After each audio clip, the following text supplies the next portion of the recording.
thank you very much, Adana, for the very good presentation, for the very good talk. I was really very touched. And thank you very much for the opportunity to share a bit about sustainable agriculture Tanzania that works with farmers in the Morogoro area, but mostly with a network of over 27,000 farmers all over Tanzania as we speak.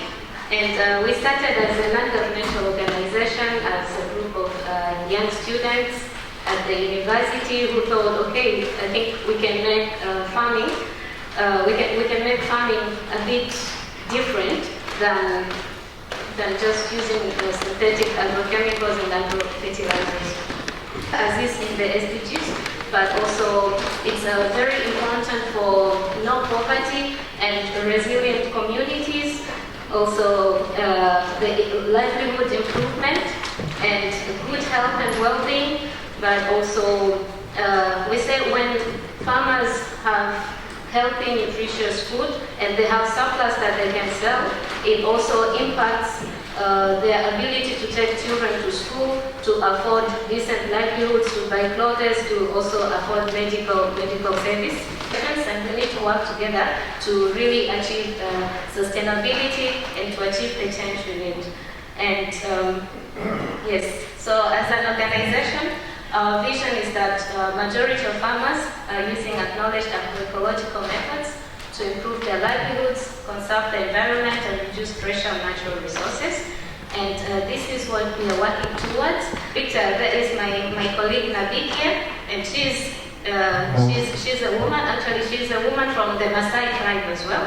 And so she's with some Maasai women in the field, and happy that with such approaches, and also the opportunity to have people from the local area and the local context is very important, because here we reduce the communication barrier and we make sure that there is openness and eagerness to really learn, share and exchange together.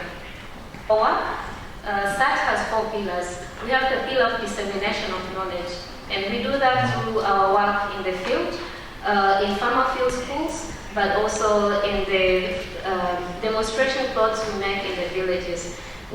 This pillar came as a result of when we started work in 2009 and we went to the first village. One of the first things that I remember going up on the slopes of the Uluguru mountain in the village and I told people, oh, we are here and we want to work together and we can share and exchange on organic agriculture. And I remember people looked at me and said, you come here working on food, you come here working on food, what will you have for us?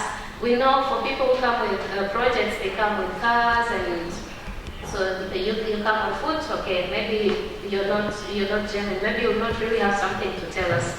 But I am glad that time, really, this part of the Uluguru Mountains was in very difficult situations, because the soil quality was very poor, and farmers kept on going higher up on the mountain to clear new forests to start growing crops. And so I said, okay, you see, I don't have a car, we don't have a car, we're just working for free, and I tell you something, give me the plots that you're abandoning. We're going to work on these plots together, and we will see what comes out of it. So we got a plot, and there we put we made terraces on the plot. We added compost, and in some we had different blocks. In some blocks we did green manure, and in some blocks it was just with compost and we planted vegetables. I tell you, after just about 3 or 4 months, farmers started going and looking at this plot and said, how comes she was never able to grow things here? How comes things are growing? And really, from that moment, we started having farmers now asking, how did you do it on this land? Almost that whole area really changed to farmers there being organic farmers. These are the farmers of the Uluguru Mountains.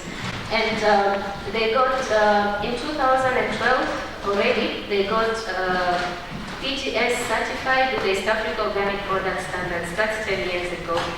And so we continued with this model to have demonstration plots in the field, in the community, where people can really see and learn and also try to practice in their own farms.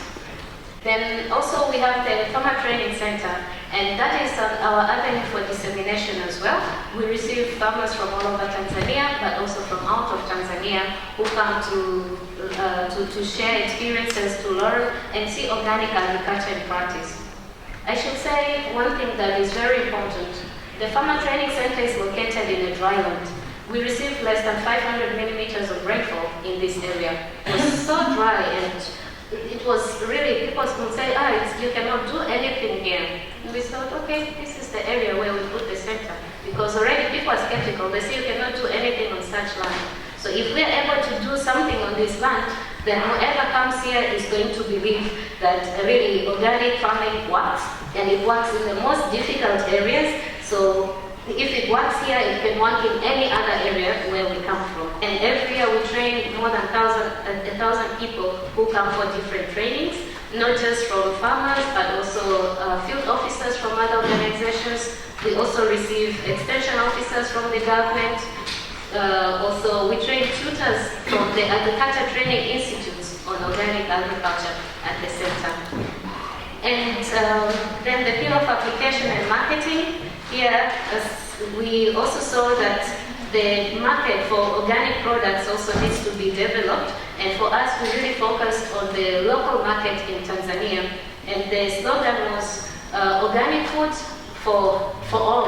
And it should be normal that everyone gets to eat healthy organic food that is chemical-free, it's nutritious, because any food that is contaminated or is poisonous, it's not fair to feed anyone, and nobody deserves to eat food that is not chemical-free.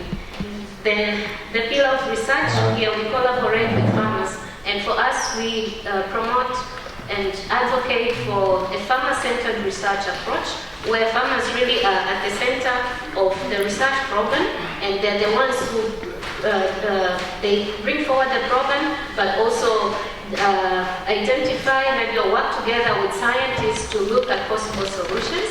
So we believe there is a lot of validation, and especially with policymakers, they always say, where is this written? Who has written that? Where is the scientific evidence? So we say we validate some of the local practices which are very successful, and with the scientists, so they can write about them, and policymakers can also see that, yes, it is not just something people say, that it's a traditional practice, but it has also been scientifically validated. And we have the pillar of networking. And here we say we work with other like-minded organizations in Tanzania and beyond. And we are a member of the International Federation of Organic Agriculture Movements.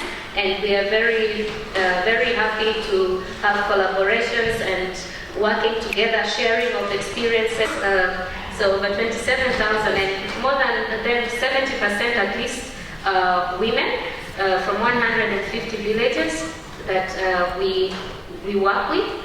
And yes, with our Farmer Training Center for last year, we had 1,200 people who attended different trainings.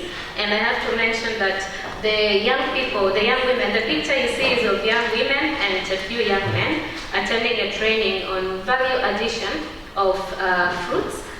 We had 857 farmers organic certified with 848 acres of land. And just last week, we had 88 farmers with third-party certification for spices for European Union. And this is as a result of, we have been working in the Uluguru Mountains with our Uluguru Spice Project for over 5 years. The Mkulima Mbunifu magazine I mentioned already. And this is a picture from our farm, from our agroforestry plot. And then, yes, here we see a farmer, but also their pastoralists and neighbors really working together. But also this group of pastoralist women were in a class for reading and writing. With the impact of our work, we say 97% of farmers will improve their general situation. This is a result of an external evaluation that was done at SAT, and 76% have a more balanced diet. And not just balanced, but also with nutritiously, with food that has really the right nutrition. and 61% reduced their input costs because they did not have to depend on some inputs which they have to buy outside their area.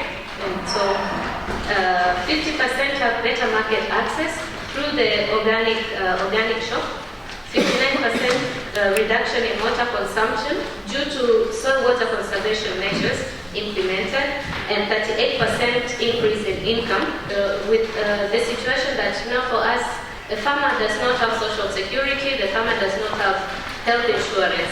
And here we see with our activities and also with the saving and lending and the social fund, we have farmers really able to register with community health insurance and being able to at least get health services.